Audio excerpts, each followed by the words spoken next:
हम मुस्कुरा तो रहे हैं, लेकिन एक चीज़ का बड़ी कौम को, हमारी पूरी कौम को दुख हुआ, और वो ये हुआ कि न्यूजीलैंड ने जो पाकिस्तान के साथ किया, ये वो था कि बेसिकली पीठ में छुरा घोंपने वाली सिचुएशन थी कि आप किसी के घर मेहमान बन के जाते हैं और आप उसी के साथ उल्टा कुछ बुरा करके आराम से पतली गली से निकल लेते हैं। अब इसमें हुआ क्या, कौन सी ऐसी चीज़ें हैं कि जिन पर बात होनी चाहिए और जिनको कि हमारी अथॉरिटीज़ की तरफ से भी चाहिए कि वो उस पर गौर करें और आगे आने वाले वक्तों में इस किस्म की चीज़ को अवॉइड करें, क्योंकि पाकिस्तान को तो वैसे भी दुनिया जो है वो पसंद कुछ खास नहीं करती। तो इस पर हम बात करेंगे, चाहे हम कितनी ही अच्छी चीज़ें कर लें, हमें पसंद नहीं किया जाता, तो ये भी एक प्रॉब्लम है, but this is their problem, that is not our problem. हमारे साथ आकिब जावेद साहब मौजूद हैं। अस्सलाम वालेकुम आकिब साहब। वालेकुम अस्सलाम। सर बहुत शुक्रिया। सर क्या कहेंगे, ये मैच खेलने आए थे और हमारे जज्बात से खेलकर चले गए?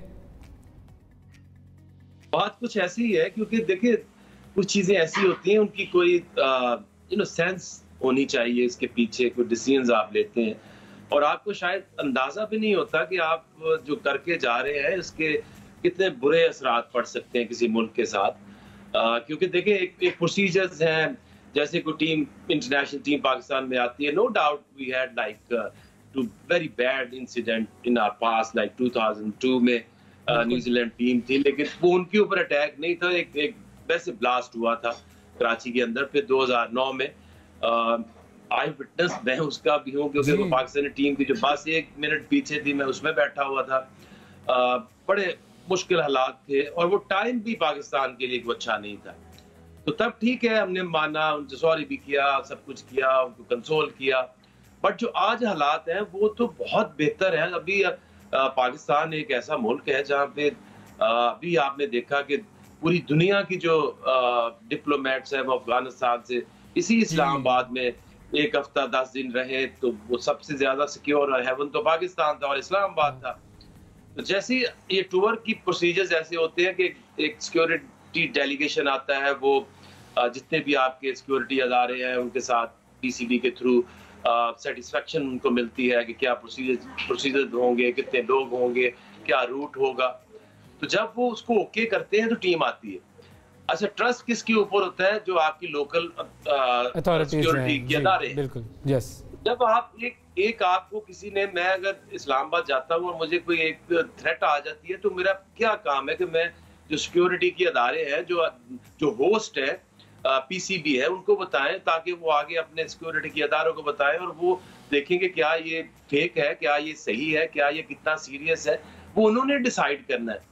आपको कैसे पता कि वो हाई अलर्ट जो है, वो थ्रेट जो है वो कितनी डेंजरस हो सकती है, हो भी सकती है या नहीं हो सकती। तो फिर अगर मैं ये कहता हूँ कि अगर आने के प्रोटोकॉल्स हैं, आने के लिए आपको सारे प्रोसीजर, सारा एक ब्रीफिंग दी जाती है, तो जाने के लिए फिर आप अपनी मर्जी से तो नहीं जा सकते। तो ये बड़ी ज्यादती हुई है पाकिस्तान के साथ।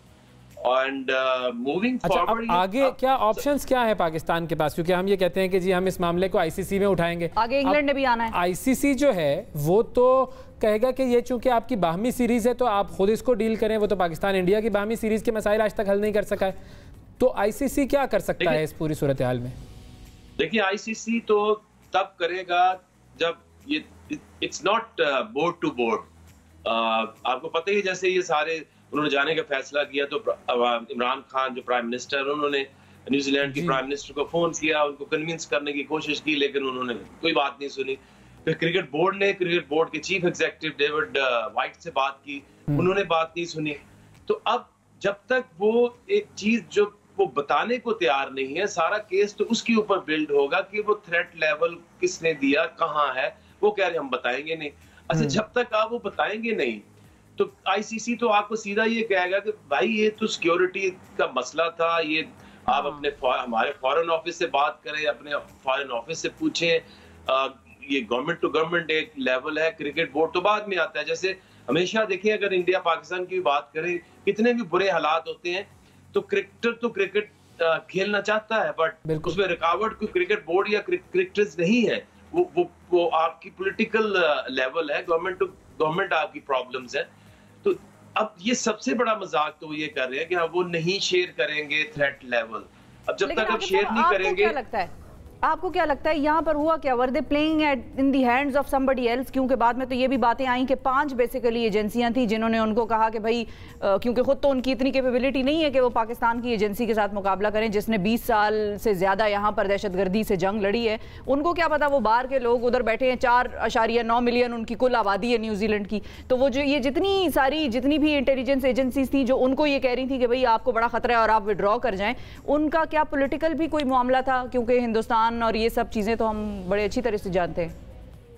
देखिए, तकलीफ तो सबको है बहुत ज्यादा, अभी जो कुछ अफगानिस्तान में हुआ और जहां भी पाकिस्तान प्रोग्रेस या प्रॉस्पर होने की कोशिश करेगा तो तकलीफ तो जाहिर इंडिया को होगी। अभी जो KPL में उन्होंने सबोटेज करने की कोशिश की, इतनी ज्यादा कंट्रोवर्सीज आई, और अगर आप ICC की बात करें तो वहां भी वो बिग 3 का फॉर्मूला वापस जोर पकड़ चुका है। अभी जो हालिया इलेक्शन हुए हैं ICC के, जो चेयरमैन नए बने हैं वो भी न्यूजीलैंडर है, और उसमें जो वोटिंग थी उसमें भी इंडिया, ऑस्ट्रेलिया, इंग्लैंड और न्यूजीलैंड जो थे वो एक तरफ थे, पाकिस्तान, साउथ अफ्रीका और बाकी मुल्क एक तरफ थे। अब पाकिस्तान को चाहिए ये कि जो उनके हामी हैं, फ्रेंड्स हैं, उनको इकट्ठा अपने साथ करे और पुश करे। और सबसे ज्यादा तो बात यह है कि आपके फॉरेन ऑफिस और आपकी गवर्नमेंट के ऊपर है कि वो पुश करे उनको, जो एजेंसी जिन्होंने थ्रेट अलर्ट किया और आपसे ताउन नहीं कर रहे, तो क्यों नहीं कर रहे, उनको पूछें कि वो आपने कैसे फैसला खुद ही कर लिया, हमें बगैर बताए, बगैर पूछे आप किसी के कहने के ऊपर आप बात सुनी और चुप करके आप इस मुल्क से वापस चले गए, तो ये तो मजाक थोड़ी है। सही। अच्छा, अब ये जो एक ऐलान हुआ था इसके बारे में थोड़ा सा हमें जरा बताएंगे, आपके पास क्या कोई खबर है कि ये जो क्रिस गेल साहब ने पाकिस्तान के साथ यकजहती का इजहार करते हुए कहा कि जी I am coming to Pakistan tomorrow, तो ये उनका कुछ सिलसिला आने का बन रहा है? और दूसरी चीज़ ये फाइनली कि जो PSL की जो फ्रेंचाइजेस हैं उन्होंने अब पाकिस्तान के जो क्रिकेट बोर्ड ने उसको क्या ऑप्शन दिया है और हम आने वाले दिनों में क्या देखेंगे? देखिए, उसमें एक तो चीज होगी कि हम ठीक है, वो अगर नहीं ताउन कर रहे हैं तो हम बैठे तो नहीं रहेंगे, आगे हमें बढ़ना कैसे है। उसमें इमीडिएटली तो आप ये कर सकते हैं कि अभी आपका नेशनल T20 हो रहा है, उसमें जितने भी लोग हैं PSL से मुंसलिक हैं, जो ये समझते हैं कि पाकिस्तान के साथ ज्यादती हुई है, उनको पाकिस्तान बुलाए, नेशनल T20 का हिस्सा बनाए। और इसके फौरन बाद, क्योंकि पाकिस्तान की जो टीम है उसको प्रैक्टिस नहीं मिलेगी वर्ल्ड कप से पहले, अक्टूबर में जो होने जा रहा है, तो क्योंकि अब इंग्लैंड का भी आना मुश्किल हो रहा है, तो आपकी जो 6 बाजू हैं जो आपकी PSL की टीम में हैं, उनके ओनर्स को बुला के उनको कहें कि हम एक मिनी PSL कराना चाहते हैं, ये दिखाने के लिए पूरी दुनिया को, क्योंकि आपको पता है कि फॉरेन प्लेयर्स के साथ जो फ्रेंचाइजीज हैं उनके बड़े अच्छे ताल्लुक होते हैं, और अभी बात भी हो रही है, तो सबने कहा है कि हम अब जो हमारे प्लेयर्स हैं वो पाकिस्तान आने को तैयार है, चाहे वो ऑस्ट्रेलियंस हैं, इवन के न्यूजीलैंडर भी ऐसे कुछ लोग हैं जो आना चाहते हैं। तो एक स्ट्रॉन्ग मैसेज देने की जरूरत है, क्योंकि इस दफा तो 2009 है ना 2010-11 है, ये 2021 है, और पाकिस्तान के हालात जो है बहुत बेहतर है, और ये दिखाने की और दुनिया को समझाने की जरूरत है। और ये PCB और गवर्नमेंट को इसके ऊपर एग्रेसिव स्टांस इस तरह से लेना चाहिए कि एक तरफ तो प्रेशर डाले कि हमें वो बताओ थ्रेट लेवल, और दूसरी तरफ यहाँ पे foreign players in term of individually और PSL के थ्रू बुलाए और एक मैसेज दे कि ये हमारे साथ कितनी बड़ी ज्यादती हुई है। वेरी इंपॉर्टेंट, बड़ा ज़बरदस्त आपका आइडिया है, और अल्लाह करे कि इस पर कोई काम हो, अमल दरामद हो। बहुत शुक्रिया अदा करेंगे आप आकिब जावेद साहब, आपने वक्त निकाला। नाज़रीन, साबिक क्रिकेटर हमारे साथ मौजूद थे और बड़ी अहम बात की कि पाकिस्तान को फौरी तौर पर चाहिए कि एक तो उनसे पूछें कि भाई क्या हुआ, रीजंस दो हमें, और दूसरा ये कि किसी तरह से फॉरेन प्लेयर्स की पाकिस्तान आमद जो है वो हो जाए।